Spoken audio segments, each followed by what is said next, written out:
In this video, what I want to do is give you one example of a mass balance problem that you're likely to encounter. So I'll give you just a moment to read this problem.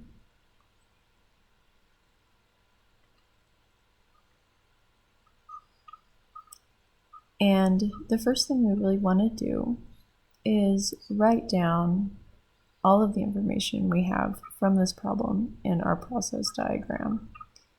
So here what I have is two streams coming together, blacktail and silverbow, and then they are merging into a larger stream. What I'm doing right here is drawing our system boundary. This is basically a mixing point where these two streams come together. This is one example of a mixing problem, but it's something that you will very often see in several types of problems.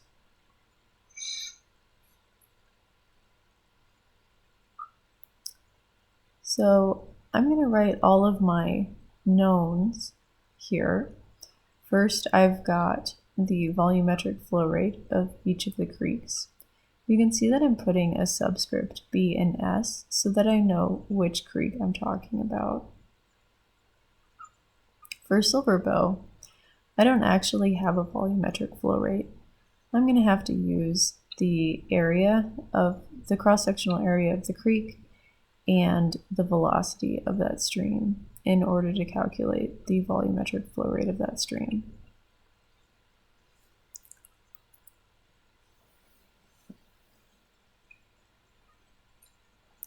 I also know the concentrations. I know that blacktail doesn't have any copper in it, and I know that silverbow has a concentration of 1.3 parts per million copper. Now I want to go back and remind myself of what we need to include. So I've already drawn the system, I've written the values for all of my knowns, and now I need to assign algebraic symbols to unknown streams. So for this particular diagram, what I'm going to do is I'm going to make sure that I have an overall volumetric flow rate for each of my streams, and the only part of the stream composition that I need to include is going to be copper. So I've already got that for blacktail and for silverbow, and now I need to include that for after the confluence.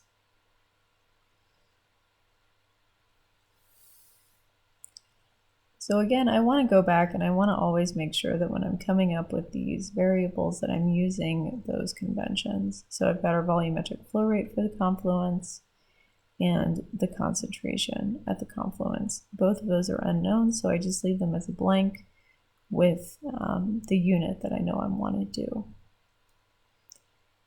So in order to get these unknowns, we know I have two unknowns, and we know that we need to find two independent equations for these unknowns.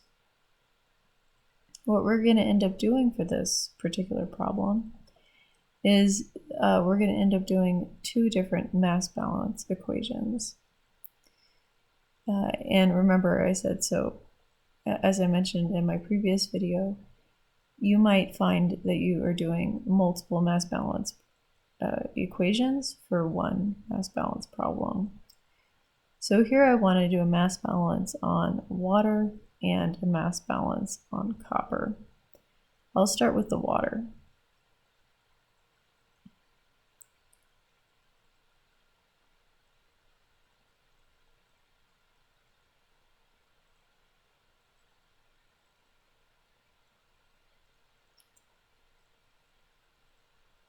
If we go back to our mass balance equation, first I'm going to want to look at the mass that's accumulated.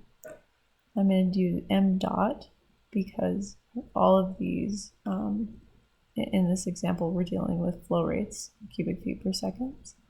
So I've got m accumulation equals m dot in minus m dot out plus or minus reaction, which in my previous video I said generation or consumption. Now, I know that I don't have any reactions and I don't have any accumulation because I'm going to assume that this is at steady state. My problem statement didn't say anything about changes over time, so that's a good assumption. Water is also conserved in this problem. Nothing is happening to the water. It's only flowing into our mixing point and out of our mixing point. So I can simplify this mass balance equation as m dot in equals m dot out.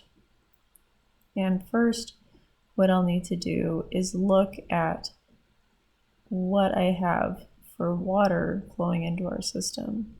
So that's going to be the mass of water from blacktail and the mass of water from silverbow coming in. And I'll remember that although I have a volumetric flow rate, I can multiply that by the density to get that mass flow rate.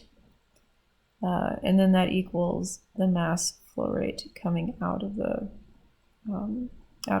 our mixing point.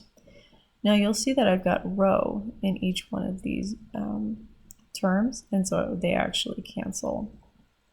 And what I end up with is just adding 12 CFS to 7.5 CFS in order to get my mass flow rate coming out of the mixing point.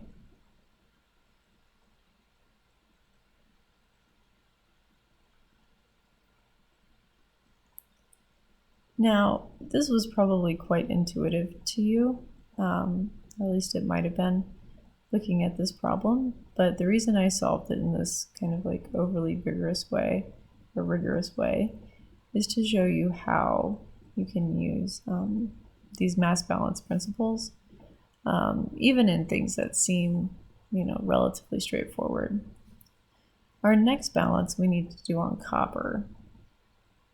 Now, this mass balance is going to be a little trickier, and I would encourage you not to just jump in and guess what you think the concentration is going to be coming out, because I find that students, for some reason, seem to make mistakes when calculating concentrations using mass balances. So again, I've got my accumulation equals in minus out plus or minus reaction. In this particular example, nothing is happening to copper. It is conserved. I have no reaction term, and I also have no accumulation term because my system is at steady state, or at least I can assume that. So again, we come up to the conclusion that the mass of copper flowing into the mixing point equals the mass of copper flowing out of the mixing point. So then I need to figure out how to calculate these mass flow rates of copper. So I can do that using both the concentration of copper and the volumetric flow rate of the stream. So what I end up with is Cb, which is the concentration of copper in Blacktail Creek, times the volumetric flow rate of Blacktail Creek. If you look at our units, you can see that our dimensions are fine. We end up with milligrams, or some sort of mass per unit time, which is what we want for m dot. But the units aren't quite right because we've got feet cubed and liters.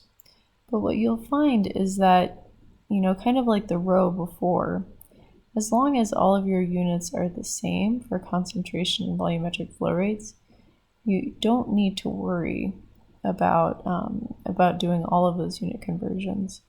However, I would recommend you try this out on your own with the unit conversions, to convince yourself that that's true. But in our case, we can keep our concentrations in ppm or milligrams per liter, and we can keep our volumetric flow rates in CFS, and we'll be just fine. So we've got those numbers known for silverbow. The concentration in blacktail is 0, so we can just cross that out. And then we have this concentration, or this formula here, that we can rearrange to solve for the concentration at the confluence.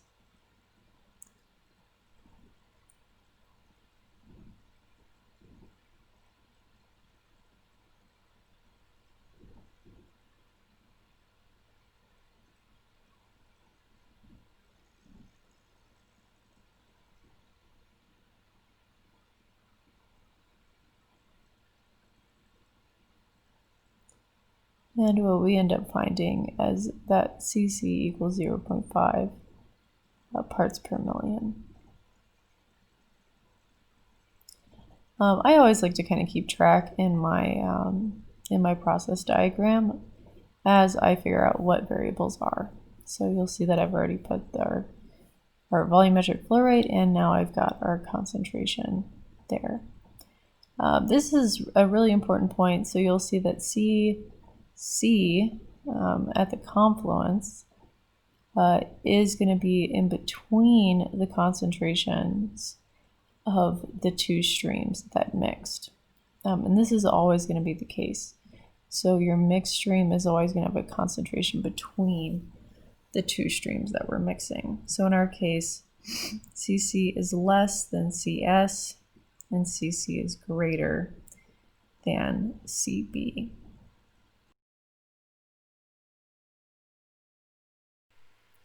Just to recap what we did to solve this problem.